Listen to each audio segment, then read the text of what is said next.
And then how does it impact the bottom line? Well, when you have retention, it costs money to lose employees and it costs money to hire employees. So when you're retaining them, that's one of the fixed costs that you don't have to worry about. And then when they feel like they're included and that they belong and that, there are equitable practices here, there are people who, look like them or have same experiences, that they have things in common with, in particular in leadership roles, then productivity goes up, engagement goes up, motivation goes up. And with that immediately impacts the bottom line, because it's how they treat your clients, it's how they'll treat your customers, it's how they'll treat any products or services that you're offering or producing. There's a different level of commitment now because they feel like, yeah, truly, we are all in this together.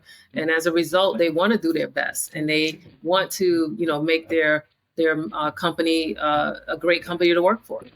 Welcome to the Hands-On Business Podcast. Where else are you going to come to get tips, tricks, and advice on growing your business? As you know, what people tend to love about this podcast is that it is a place where you can hear real business leaders discussing systems, methodologies, and strategies that they have used to help them catapult growth in their business. So I'm your podcast host, Hakeem Adebiyi, and I've grown several small businesses to multi-million-pound enterprises and noticed that there wasn't really a place that focused on where I was, i.e. growing a small business. All of the content that seemed to be out there was about big business and often just a lot of theory and no practical implementable advice, which is exactly why I set up this podcast. So take a listen, enjoy, and start implementing the strategies that you hear on the podcast. Happy listening. So if you're into politics, as sadly I am, then you'll have seen very recently the first Asian Prime Minister of the UK just leave office.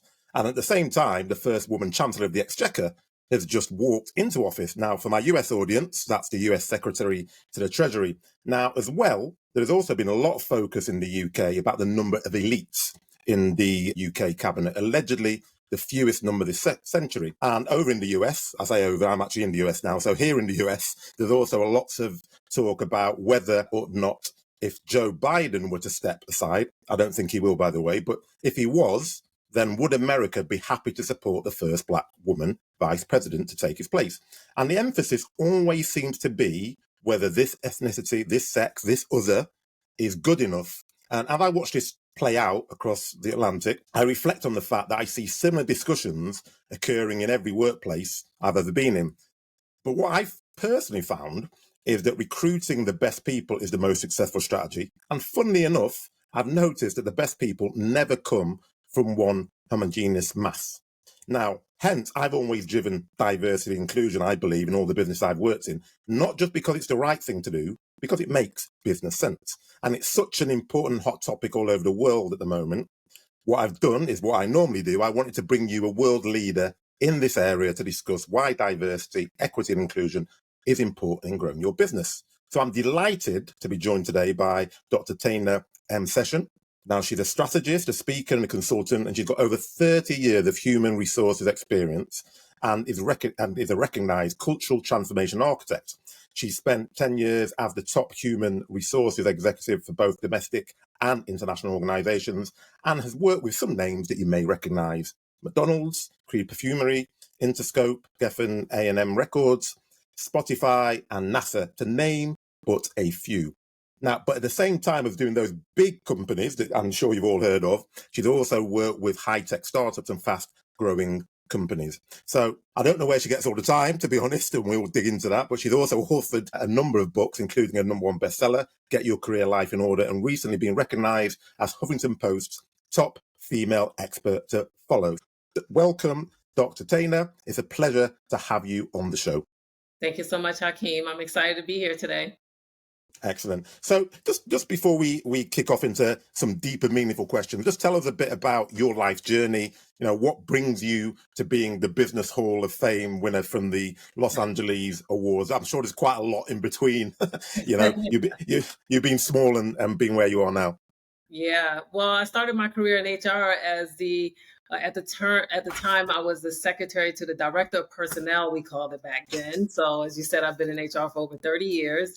And grew my career from that to HR analyst, HR business partner, HR project leader. to then HR manager, HR director, VP of HR, and chief human resource officer. So I feel like I've done every role possible in HR with the exception of payroll. So when I look across the breadth of my experience, I feel like a lot of the work I've done has been focused around diversity, equity, inclusion, and belonging without even realizing that's what I was doing. And that's really what my passion was. So I really got exposed to that function about 15 years ago within one of my roles and have just really jumped in with both feet since then and really use it as one of the key areas that I do consulting today. Okay, thank you. And so one of the things I said in intro is that you're recognized as one of the global leaders in cultural transformation. Do you just want to talk a bit more about what does a cultural transformation architect actually do and what's the benefit of that in a business? Yeah, so I get to look behind the curtains with organizations. We usually start with an assessment just to see what the temperature is within the organization directly from the employee's perspective. Because oftentimes the leaders who reach out to me, whether it's the C suite or the head of HR, they have their sense of what they think the issues are, but they really don't know until we hear directly from the employees. And oftentimes they are surprised, and not in a good way. They're surprised to hear the lived experiences of their employees and how they're impacted by policies and procedures and their perception of how people are treated in the workplace. And so that gives myself and my team a real foundation for developing a strategic plan to help them address those issues and close whatever gaps they may have. So that's where the architect part comes in, because you get to kind of tear the culture down to rebuild it. And what the biggest challenges that you find when you go in around culture? Because culture is one of those sort of like nebulous things, isn't it, whereby people can never really define it. So what's your biggest challenge when you go into a business and you try to look at how you can improve that culture? Well, one of the things that comes through often is I have sometimes senior leaders that will make excuses for the feedback that we receive through our assessment. And they may say something like, well, we have some disgruntled employees. We know who they are, especially if it's a smaller organization where they feel like they can kind of assess who they think may have provided some of the feedback. Although it's anonymous, it's confidential. We give them feedback based on themes, but we do include open comments. And so through the open comments, we're able to point out specific examples of why they gave certain answers to questions. And so that's sometimes the challenge. They'll look at the data and they'll say, well, most of the people here are having a great experience. And I said, yeah, but when you peel back the layers of the onion, your women are not, right? Or your Black, Indigenous people of color are not. And so helping them understand that although they may be a small percentage of the results, when you put them in their own category, if you have 50% or more within that small category to saying, hey, I'm having a bad experience here, you still need to pay attention to it. And when you are faced with that, or when the C-suite potentially are faced with that, how do you then overcome that? I'm assuming they've invited you in, so they obviously understand the importance of culture. So do you get pushback when you have those discussions, or are generally people quite open to what you're saying? No, they are open once they get past the shock of the feedback. And I think that's really what it is, right? It's the cycle of acceptance. And, Yeah. the first thing they go through denial, and then they're angry, and then they eventually come around and hearing what I have to say. But one of the things I don't do is give up. And so I tell them, like, this is what you hired me to do. I need you to trust the process. And if you don't pay attention to this group of employees, what would your organization look like without them? And so helping them understand that as well.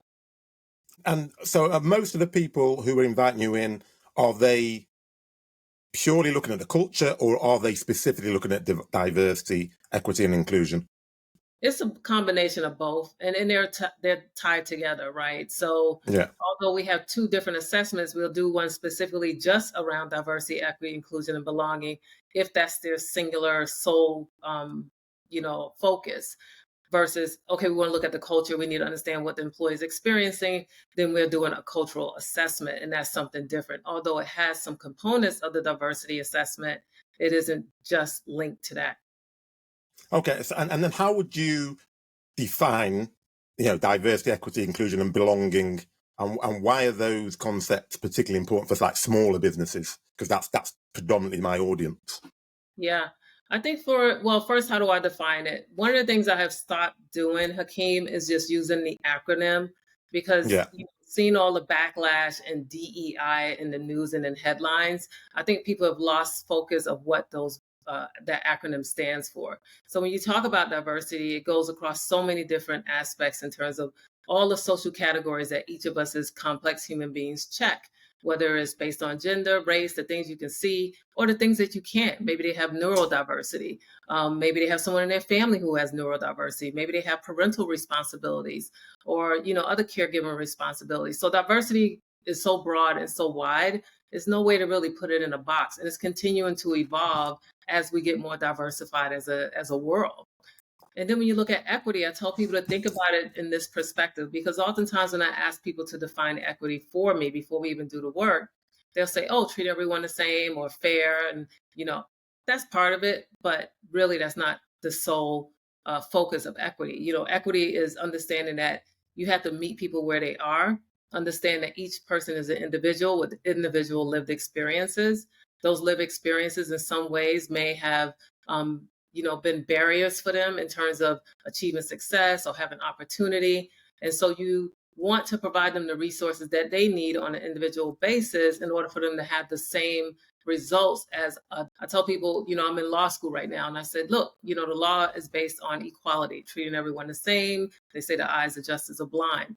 However, when you look at equity, we have to take a step back and know that using that peanut butter approach across, let's say, a team isn't always going to be effective, because not everybody needs the same type of resources or support. And then inclusion, of course, is just making certain that, when I walk into a room, I feel like I'm supposed to be there, right? So there's a saying by Vernee Myers that is the former chief diversity officer over at Netflix. And she said, diversity is being asked to dance and inclusion is being asked to dance. So that's the difference. I get invited into the room, but then once I'm there, then what, right? And are they just checking a box? No, they want to hear my voice. My voice has some value.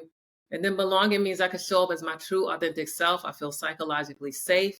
I don't have to assimilate or change parts of who I am or leave parts of who I am at the door in order to be a part of the team, be respected, be valued, and ultimately be successful. Excellent. And I really like that statement about being asked to dance with diversity and being asked to dance with inclusion. I think that's a nice, real simple way for people to conceptualize it. And then, so you've obviously worked for massive companies, and then obviously you work with smaller companies as well. So is diversity, equity, inclusion, belonging, is that any less important in a small company? Because I notice when I work with companies, then there's lots of big companies who invest a lot of money in it, and smaller companies, I think you just highlighted that, don't tend to think they've got an issue because it's a small team or we all get on. So what's your view on that in terms of big versus small companies and how important DEI is? I don't think it loses its importance regardless of the size of the organization. I've been with organizations that have 15 employees and those that have 15,000. So I don't think there's a difference in regards to the importance of it, understanding that there is a need for it within the organization. Because, when people start a small business, oftentimes they go through their immediate network to find people to work for them, through friends and family, and perhaps people they went to college with. And they'll start bringing them in through that aspect, which is just fine. I'm not knocking it. That's usually how we all start. That's how I started as a solo entrepreneur. But once you've tapped out that immediate network, which oftentimes is homogenous, you look around and you think, who's not at the table? Whose voice isn't heard? Whose voice is missing? What perspectives or experiences are not here? And that's why diversity is so important, because yes, diversity of thought is important. That's another aspect. Understanding that not everyone has to have the same form of work experience. Not everyone has to have gone to the same school or gotten the same type of degree. So that's where I think with small organizations, they can really start thinking about diversity, equity, inclusion, and belonging, is to think about whose voice is not at the table and not represented and who's missing. And just on that point, so if you've got somebody, you've got a small business, as you just identified, they've gone through their network, their business is pretty successful. What is their motivation to say, actually, as you said, who's not at the table? Why do they need, in your opinion, to actually get more diverse voices around that table and diverse opinion and diverse types of people? Great question. Not only, as you said earlier, is it good for business, because I tell people diversity, equity, inclusion, and belonging is not a black or white issue. It's a green issue. If you do right by your employees, your bottom line will benefit from it. And it's been proven time and time again over the years. As I said, I've been doing this for 15 plus years. The other aspect of it is that when they think about their future workforce, 47% of Gen Z identify as ethnic minority, and 1 in 5 of them identify as a member of the LGBTQ plus community. So if they think they can hire from that group without having diversity, equity, inclusion, and belonging as part of that recruiting, interviewing, hiring, retention process, then they're already behind the 8 ball, because that next group, younger Gen Y, Gen Z, they are expecting to see representation at the top. They are expecting to have their opinions valued. They are expecting to be in a place where they feel like they can be their authentic selves, they're psychologically safe, they can take risks without being penalized or retaliated against. So the expectations of the next workforce is so different than mine. I'm Gen X, so different than mine. So if they're not really thinking about it now, then they're going to have to, they'll be forced to, because they just won't be able to recruit and retain people. Yeah, no, exactly. And I think that's a real key point, because I mean, I've been recruiting for quite a long period of time, and I've never thought about it in terms of I must have diversity and it needs to be inclusive, etc. But it's always made sense to me. And I think one of my bosses once said to me, I'm agnostic about where the ideas come from. I just want to get to the right idea. And as I said in the intro, to get the best ideas from one, it doesn't matter who they are, one group of people, one homogenous, it just doesn't happen.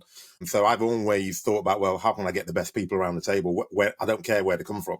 So one of the things that my listeners always like from me, that I get the feedback, is they like examples. So we obviously always talk around the theory and the experiences. So have you got examples of where you've gone into a business, and because you've worked on the cultural experience, you've worked on diversity, inclusion and belonging, that's then led to, I mean, as you mentioned there, a green issue, and it's delivered the green in for want of a better term? Yeah, I have one client that's in the consumer goods industry. We worked with them for almost 3 years. So they came on board back in 2020, when a lot of organizations, after the murder of George Floyd in the summer of that year, really started looking inward and outward to see what was working and what was not around diversity, equity, inclusion, and belonging. So they came in, they had just formed a council.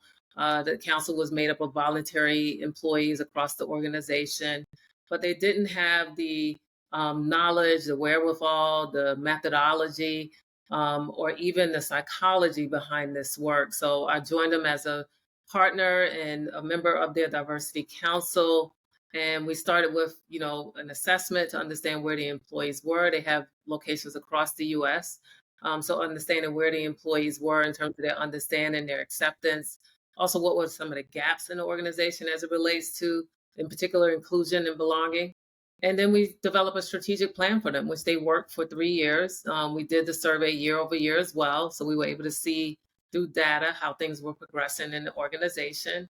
And at the end of the second year, they actually got recognized by Newsweek as one of the top consumer companies for diversity, equity, inclusion, and belonging. So it was a nice and pleasant surprise for myself and the team.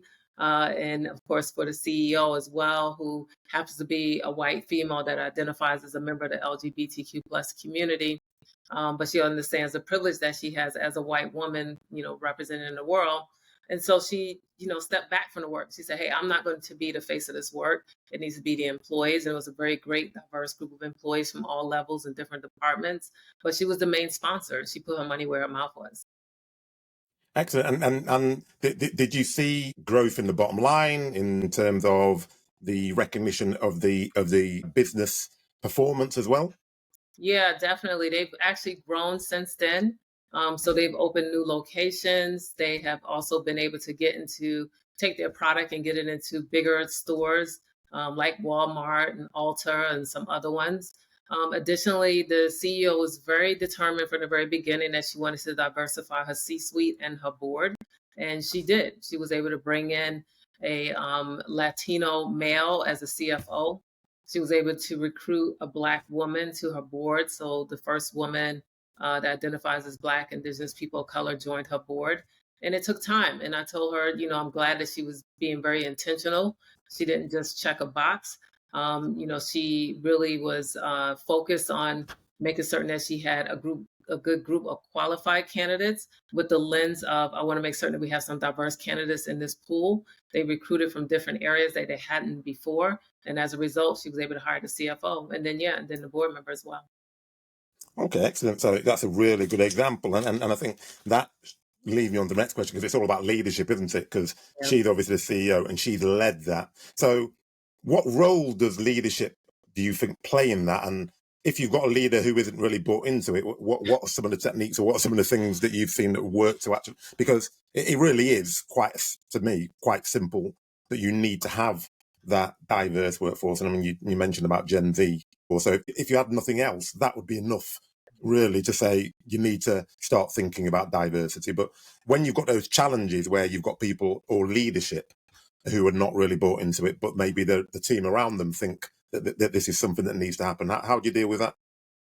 Yeah, well, it starts at the top. I mean, the top is where the money sits and the resources, people, time, and budget. So the top has to be the key executive sponsors of any of this work that's being done. And if they don't believe in it, it's going to die on the vine. It's not going to go very far. The good thing is, the companies that we work with, even though someone from HR may reach out to me, I always ask to meet with the CEO and the C-suite. I want to know their temperament. I want to know their appetite for this work and why it's important to them. And I want to hear it directly from them. So any company that we work with, we've had those conversations early on. And if I had a red flag or my little spidey senses went off and I felt like, they're performative, they just want to use me as a poster child for the business, I backed out. We've fired clients, we've said no to clients. And I tell people the work that I do, I'm not in it for the check, I'm in it for the change. So it takes time. You have to be intentional and you have to be really committed to the marathon, because it's not a sprint. There may be some quick wins along the way, but this work takes time. I mean, it took us a long time to even start having these really deep, conscious discussions around it. When I first got into this work, this is not what we were talking about when it was around diversity, equity, inclusion, and belonging. People shied away from it. They were scared of it. We said, oh, don't talk about race, politics, and religion in the workplace. And now we're like, oh, we got to talk about race, politics, and religion in the workplace. Yeah, there's a massive change I've noticed, and especially in big organizations. This is why because I look at a lot of big organizations, and they tend to have a DEI division or consultant. They all have something like that. And then I'm not going to mention the companies I've looked at, but there's a couple of companies that I know that have done that, but then they've all started to splinter. So the LGBTQ plus have sort of like are focusing on their areas. The black people are focusing on areas. The Muslims are focusing on areas. How do you prevent that from happening, so that actually people understand that we're in one organization and we all try to get better culture for everybody, rather than just for that group of people or just for that group of people?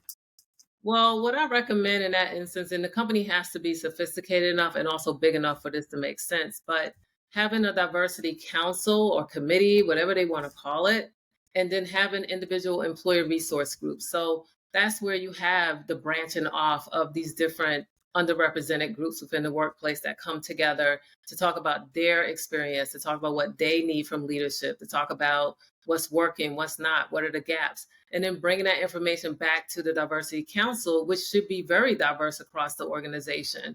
And they should be really the key drivers of the work and the change that's happening there. So, when I go into an organization that's big enough and at some point they get sophisticated enough to have these business resource groups, employer resource groups, whatever people want to call them these days, that's where you get to not only divide and conquer the work, but you also get to have it very, very targeted to those groups that, through data, through surveys, you're able to identify as those that are needing more support, more resources in order for it to be a true equitable experience for them.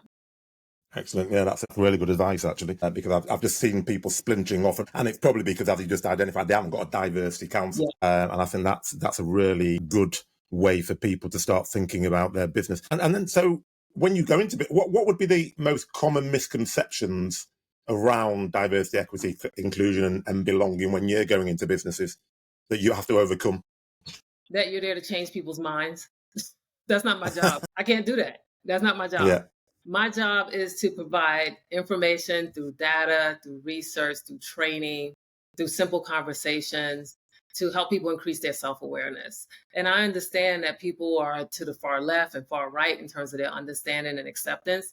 And that's perfectly fine. I want everyone in the room. I want everyone to have, be a part of this conversation, be a part of the training, ask the questions, ask the scary, uncomfortable, awkward questions that you only talk about at the dinner table, right? Ask it of someone who does this work. And if I don't know the answer, I'll tell you, I don't know, but let me get back to you. But I haven't been stumped yet in terms of the questions they've asked. So I think when I go in, I like to think about I'm talking to the people that are kind of away from the middle, right? Where we want to kind of lean them over a little more in terms of their understanding, their acceptance. And what happens through that process is, you'll start to see the shift through the data, through the surveys, et cetera. You'll start to see the shift of the employees that are kind of moving more towards acceptance, understanding, increased self-awareness. And I think what happens to those that are kind of left behind, they start to realize they're now having a different lived experience in the workplace, and not in a good way, right? They're feeling left behind, they're feeling left out, they're not part of the conversation. And it's not, again, to say diversity of thought and experience from all levels is not important. It is. We don't want to have a homogenous groupthink organization, but what we do want to have is people that can appreciate the differences of people around them, whether it's their peers, their managers, people, that are levels beneath them even, and that they know that within the four walls of that organization, at least, what the expectation is of all of the employees to live up to the values of the organization. And I like to tie all of the work back to their core values, because that's something that you signed up for when you joined the company. And if your diversity, equity, inclusion, and belonging is running awry of your core values, you're going to have problems. Yeah, I think that's a really important point. I was actually tying everything back to the core values, because lots of people will put core values in there that actually don't seem to be the core values that they're living by. Exactly. That's why I like to throw it back in their face. Yeah, exactly. And then, I mean, we're talking about, the diversity council and individual resource groups, etc. That's probably practical in a large organization. So if you're like in a small, medium-sized organization and you've got limited resources, limited budget, what would you suggest for those sorts of organizations in terms of trying to implement strategies? Because they need the strategies, as we've discussed, just as much as any other company. But how do they go about it? What are the practical steps that they could take? Well, again, I think having a diversity council or committee is a great start, and making certain that although this is a volunteer role, that you have people that volunteer across the organization, different levels, different parts of the company. And once they're part of that team, titles go out the window. It doesn't matter if you are a senior leader, and I don't usually talk to you on everyday basis, but when we're on this team, we're equals because we're here all to do the work. And we understand that this is going to have a ripple effect impact across the organization, not just your particular division or department or team. And we want to make certain that everyone, for the most part, is having an experience that equals equitable, inclusive, and a sense of belonging. Yeah, no, and as we said earlier, I don't think it makes any difference to size of it, and I like when you were talking about the equity piece, because I think you're right. Equity, people always assume that just means, well, everyone's equal, and I think the way you defined it was more about giving people the right resources that they require, so that they can have the equal chance to perform at the same level. And I think that's quite an important distinction, I think, if you're in a leadership position, to really understand what it is that you're trying to do, rather than just saying, well, I treat everybody equally, because that doesn't really mean that much, actually, because you can't, people have different needs and different requirements. So to say I just treat people equally I'm not going to say it's meaningless, but it's not as meaningful as it could be compared to, I think, the definition that you gave. So I think the actually starting with a diversity council is what you're saying, irrespective of whether you're a big organization or small organization. That's the best way to do it. And then the small organization will always, I mean, anytime I speak to any small organization, it doesn't matter whatever I'm discussing with them and trying to implement, the first thing they say is, well, how's that going to affect my bottom line? So what are the sort of measures that, when you're speaking to people who want you to come in and work with them, obviously they want to make their workforces more diverse. I'm assuming they also want to have an impact in terms of their bottom line. What are the measures that you discuss with them, and then how do you then look at those over a period of time? Well, I like to look at the data that they already have first, just to understand where we're starting from, right? So looking at the demographics, looking at turnover, looking at promotions, all of those things are important to have an assessment of from the start. And then how does it impact the bottom line? Well, when you have retention, it costs money to lose employees and it costs money to hire employees. So when you're retaining them, that's one of the fixed costs that you don't have to worry about. And then when they feel like they're included and that they belong and that, they're equitable practices here, they're people who, look like them or have same experiences, that they have things in common with, in particular in leadership roles, then productivity goes up, engagement goes up, motivation goes up. And with that, that immediately impacts the bottom line because it's how they treat your clients, it's how they'll treat your customers, it's how they'll treat any products or services that you're offering or producing. There's a different level of commitment now because they feel like, yeah, truly, we are all in this together. And as a result, they want to do their best and they want to, make their company a great company to work for. Yeah, and I've said it before, and there's lots of stats about having engaged workforce, being linked to productivity and retention, and hiring the right people. And I'm yet to see, and I'm sure someone can disprove me, but I'm yet to see a company that has sustainable growth and sustainable good engagement if they don't have a good culture. It might happen for a period of time, but then you'll lose people. And as you said, and actually finding and re-recruiting is a very, very expensive pastime. It's much easier to retain the people you have and create a good, positive culture. And as you said, it also attracts other people in because there's now loads of studies and indexes which will actually show great places to work. And then people think, oh, I want to work for them because it sounds like a great place to work. So there's lots of parameters that you can focus on, I suppose.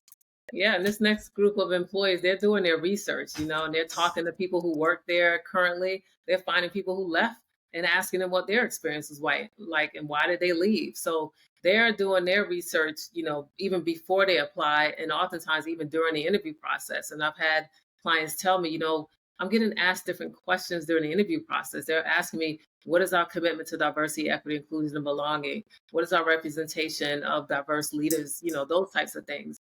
And I think that's good. Like when I was interviewing for jobs in my 20s, those weren't questions I was asking. I was just glad to get an offer in my hand, start on the first day possible.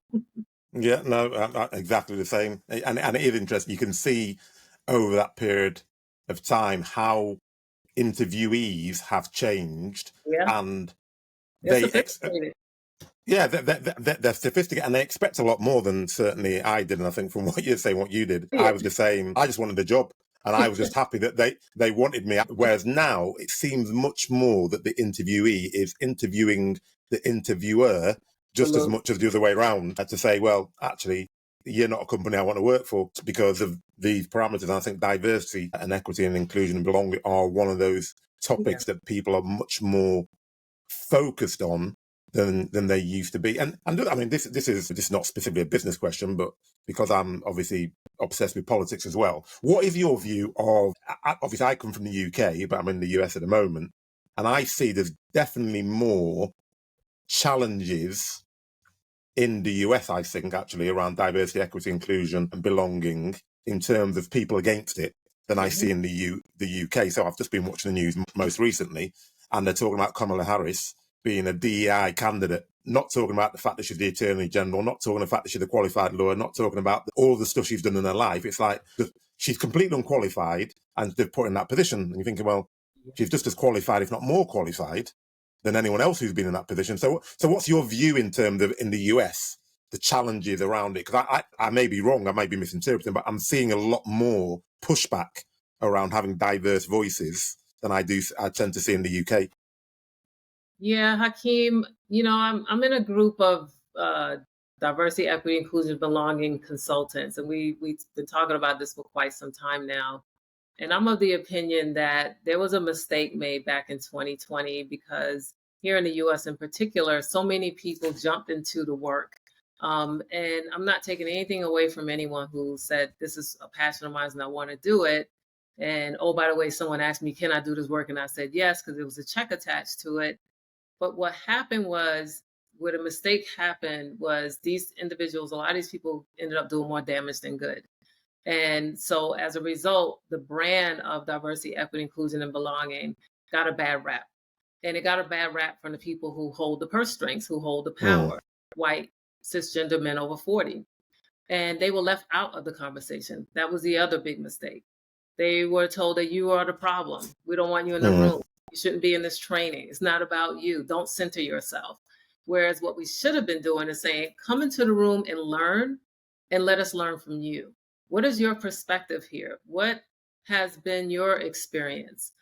What are your concerns about this work? What is your concerns about the culture changing, if it does at all? What commitment do you have around this work? Like, there should have been completely different conversations happening. And so what we're seeing now is the ripple effect of that, because we pissed them off. Being people who are doing this work, we pissed them off. And now this is how we're being paid back for that. I think that's a really, because I've never thought about it like that, because a lot of times when you're looking at diversity at inclusion, people are excluding another group of people because they're thinking, well, you've had privilege for a long period of time, so now I'm going to exclude you, and I'm just going to focus on this group of people. When, as you rightly say, it should be an inclusive process for everybody, so that everybody's learning. Yeah, you've given me an epiphany there, because I never actually thought about it like that. And I think you're right, because it does tend to be the Fox Newses of this world that you're seeing as saying, oh, she's a DEI candidate. And I'm thinking, well, what does that mean? Right. It doesn't really mean anything. She wasn't hired, she was elected. So yes, yeah, exactly. And it surprises me the most, because she's so highly qualified and so highly educated. If she wasn't, then I'd say, okay, yeah, I kind of get where you're coming from. But I'm thinking, but you're not looking at her accomplishments, and it's almost because she's black, you're taking away everything else and saying, oh, she's hired because she's black. And I find that very, very strange, to be honest. And you see less of it in the UK, probably because I can't say that race plays a lower result or it's less important in the UK. But I think because we've got lots of class divides, the class divide seems to be one of the biggest issues in the UK. I mean, the racial divide is, the racial, the women, we still have all the same sort of stats. Yeah. But it's not as open. It's not as open. I can't imagine anybody in the UK saying about one of the candidates or one of the people in the government, oh, well, that person's a DEI hire, because there'd be an outrage. Whereas I've seen it so many times on the news since I've been here. It's like, it's really quite shocking to me when I'm hearing it. I'm thinking, how are they allowed to get away with saying it? I think it's because you all never had President Trump as your president. That's why. Yes. I mean, that is definitely, and I've had this discussion on numerous occasions while I've been here, because it is quite surprising for someone in the UK to say, well, there's a convicted criminal running for government, not just government, because I've got one of my brother-in-laws in the Marines, actually, and he was saying to me, if you've got a criminal record, you can't get into the Marines. Exactly. But you can be the commander-in-chief. It's like, my mind can't compute the dichotomy that's being thrust in my face. It's like, really, and as bad as we are in the UK, you don't get those extremes come into the fore. So what would you say, because that's got to be, or no, that's not got to be, is that a failure in diversity, equity, and inclusion that people like President Trump can get into those positions? Failure. No, I wouldn't say it's a failure. I would say that, certain people are able to move through life and not have to be impacted by it. And, oftentimes those people are the ones that happen to be in power. They have generational wealth. They have the right, skin color to get into a lot of leadership roles. And, they've been the majority of leaders here in this United States for, since it was founded, almost 250 years ago. So I don't think it's a failure. I think it's a lack of acceptance and a lack of, a fear of change. And then how do you, and then I'll go back to the business bit, but how do you have that discussion with people who are generally white, who will say, because things have been very good over the period of time, that, well, actually people are in those positions on merit, and therefore you shouldn't have affirmative action and all those things that they say they shouldn't have, because if they're good enough, they'll get to where they need to get to. How do you challenge or discuss that? I like the story of meritocracy, and I consider it to be a myth. I do training on this, and I talk about it, and I use a video that shows a group of diverse high school students, and there's a coach on the field, and he's telling everyone to start at the same line. And then he runs them through a series of questions where he says, take a step forward if you had a private education, or you had a private tutor, or You never had to worry about your cell phone being turned off, or you never had to get a job to help out with, the bills at home. And you'll see the kids start to pull apart from each other as he's giving them these instructions. And what you clearly see at the end is that the most of the people who are in the front are white, and the ones that are in the back, there's some white in the back, but for the most part, they're Black, Indigenous people of color. And it's not because of anything they did or didn't do. These are high school students. They haven't even gotten to the workforce yet, for the most part, with the exception of, maybe working at McDonald's. But what his point is to say, this is what people think meritocracy is. You start the same line, do the hard work, and you're going to have the same results. You're going to be able to get there just as fast as I can, without understanding, again, the equity part of it, that I have so many more hurdles I have to get past before I catch up to you. And by the time I catch up to you, you're already further ahead again. There's always going to be this divide. There's always going to be this gap, right? So meritocracy is a myth. Now, is that saying that merit shouldn't be a part of the equation? Absolutely. I have to show up and do my job. I got to do a good job. I have people tell me, I'm the hardest working woman in consulting. I know how to work, and I know how to work smart and hard and good, right? I believe in the quality of my work and the integrity of my work. So that part of meritocracy has to exist. It should not ever go away. I shouldn't just hand the baton to my son because he's my son and say, hey, run my business, right? Because he's never done this work before. It will fail. So I probably would find someone who's done this work before, not probably him, and then from there decide who should lead my company. So I think that part, yes, that's part of it, but it's such a small part of it, but an important piece of it, because there's so many other components to it when we think about the equity piece. So yeah, meritocracy is definitely part of equity, but there's so much more involved in it. Yeah, no, I think you said that right at the beginning, didn't you, when you were talking about the equity? It's about giving people the right resources and opportunities to actually be able to deliver the same as that other person. And they will need, there's some people that need more and there's some people that need less based on where they come from. So I think that's a really nice way of actually explaining it. So just in terms of just a couple of last ones. So is there a fundamental difference between working with some of those big brands compared to a small company when you're specifically talking about diversity, equity, inclusion, or is it all the same, but just at a different scale? It's on a different scale. I would say foundationally it's the same, but everyone's culture is different. And again, I like to tie back to their core values. So understanding what those core values are and how they demonstrate it from the top down and from the bottom up, and then looking where the gaps are. So that part in terms of the methodology and going in and doing the research and looking at the numbers is the same. But where you have to individualize it is understanding that every organization is going to be different as it relates to what's important to them around diversity, equity, inclusion, and belonging. So, some organizations may have, great diversity at the top or in the mid-level and not so much at the entry level. It's different things like that come into play that we have to look at. But foundationally, the work is very similar in terms of creating a place of inclusion and belonging for all. Okay, thank you very much. My penultimate question is, you've won loads of awards, so there's too many to enumerate, really. Which one is the one that means the most to you and why? That's a good question. Let me look here and see. I think one that really surprised me and that I was really flattered by is this one right here. Okay. And so it's the core 100 most influential Blacks today. So I got that, I think it was in 2022, and it came as a surprise. They reached out to me directly through LinkedIn and through my website. So a few different places they found me to reach out to me, and they said that, they've been watching my work and seeing the progress and the impact I've made and in the space that I do.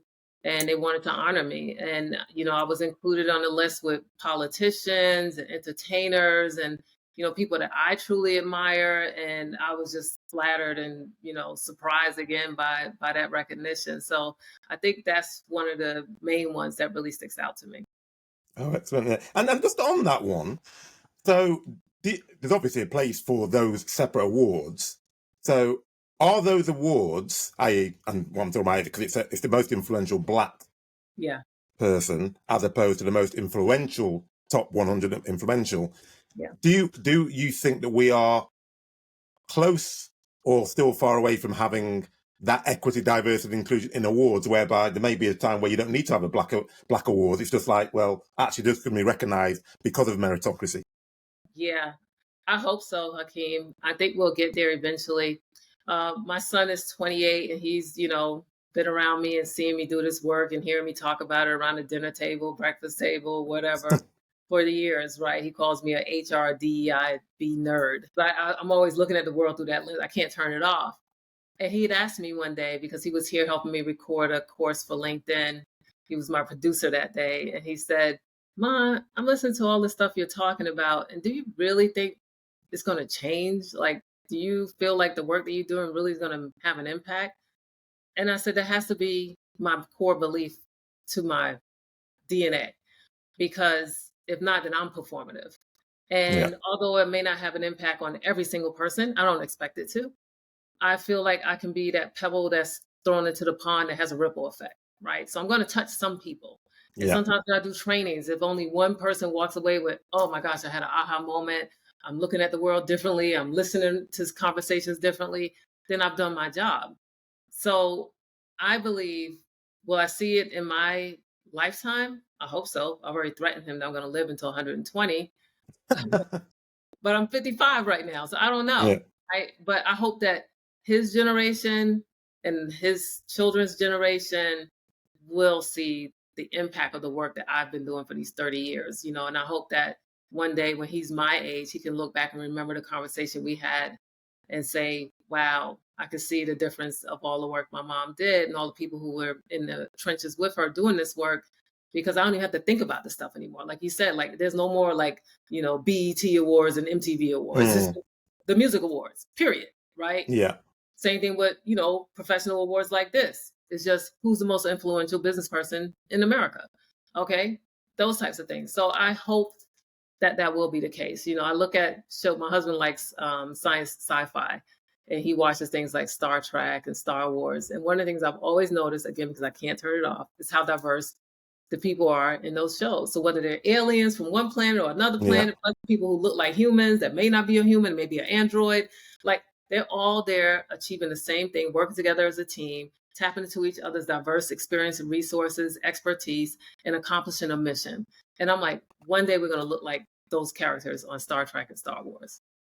Well, that's the hope. And that's where we're all trying to get to. And you'd say that subliminally somewhere, even in all those producers' minds, you'd suggest that they must know that actually that the best results come from a diverse set of people. Because you say Star Trek's from like the 60s, isn't it? And even on the 60s one, even when in America, there wasn't that diversity, but on those shows, there was diversity. So, okay. So the last question is, if there's one thing that you want to leave the audience with today around diversity, equity, inclusion, and belonging, what would it be? What would be your takeaway message for this podcast? Consistency, intentionality, purpose, and just staying the course. Understanding it's a marathon, not a sprint. Thank you very much. Dr. Tana M.Session, really appreciate you being on, and thank you very much. Thank you, Hakeem. I appreciate it. So a real interesting discussion with Dr. Tana M.Session there. Absolutely riveting from my point of view. And what really stuck out in my mind was a couple of things. Number one, when we talked about equity, her definition about the equity is not just about treating people equally, it's about giving people the resources that they require to be able to deliver the same results as other people. So it's all about individualization, to be honest. And the other thing that she said, which I think really stuck in my mind, was that it's not a black issue, it's not a white issue, it's a green issue. And when she's talking about green issue, she's talking about money. Because if you get the right people and you get the right staff in your business, you get better retention, you get better productivity, you get better engagement, and that always leads to a better bottom line. So if you're not, or you didn't think before that diversity, equity, inclusion, and belonging were important in your business, hopefully this podcast has changed your mind. And if you want to pick up the show notes, head over to the salesaccelerationformula.com/podcast-show-notes, and you'll be able to subscribe to our mailing list and get show notes for every single episode. And as always, Subscribe, like, and share with your friends, colleagues, and anyone else who you think may be interested. But most of all, keep the feedback coming so that we can continue to improve and give you more of what you like. Hope you enjoyed this as much as I did, and as I always do. Keep listening and keep growing.